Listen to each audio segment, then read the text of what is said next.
क्योंकि भगवान जब दया बख्शेंगे, जब आप सच्चे दिल से यो मान लोगे Kabir is God, nothing else, और कोई मदद कर भी नहीं सकता। तो ये सारा ज्ञान सुनाने का दास का उद्देश्य भी यही है कि आपको सब प्रमाण दिखा के ये सिद्ध कर दूं कि ये परमात्मा है, इसके बिना सुख कोई दे नहीं सकता, कर्म संस्कार बदल नहीं सकता। और ये अब आपको मिल गया, इसका विधि मिल गई। ये दास ने जो विधि बता दी, ये भगवान मिल गया आपने। जैसे पानी प्राप्त करना है, पानी प्राप्त करने के लिए हैंडपंप लगाने की विधि बता दी।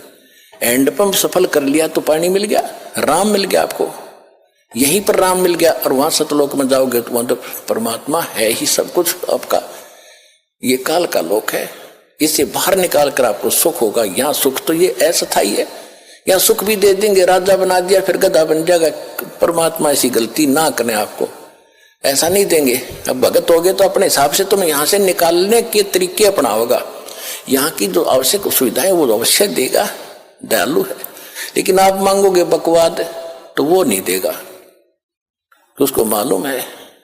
जैसे अब्राहिम सुल्तान अदम कितना बड़ा राजा था, कितना सुख था, उसको मालूम था ये पुण्यात्मा पिछले पुण्य को भोग रहा है, बकवाद में लगा हुआ है। 16,000 तक ब्याह करवा लिए उस मूर्ख ने थोड़े से जीवन के में है, और फिर फूला फूला खूब धन वो था पिछले संस्कार का, पिछले दान पुण्य कर रखे थे उसने। जब वो सम्मन वाली आत्मा थी, फिर शेर खां नाम का एक राजा बना शेरवान शहर में, शेर। और फिर उसके बाद फिर उसके दान करवाया दाता ने। कभी फिर सुनाएंगे कथा, जो पुराने उनको मालूम है। उसी पुण्य से राजा बना हुआ था, उसे भोग रहा था, फिर वो गधा बनता जाए।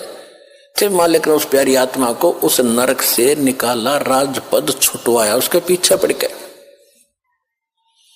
और जब उसने ज्ञान हुआ तब उसका समझ में आया सचमुच मैं तो गधा था, कति बेगार कर रहा था।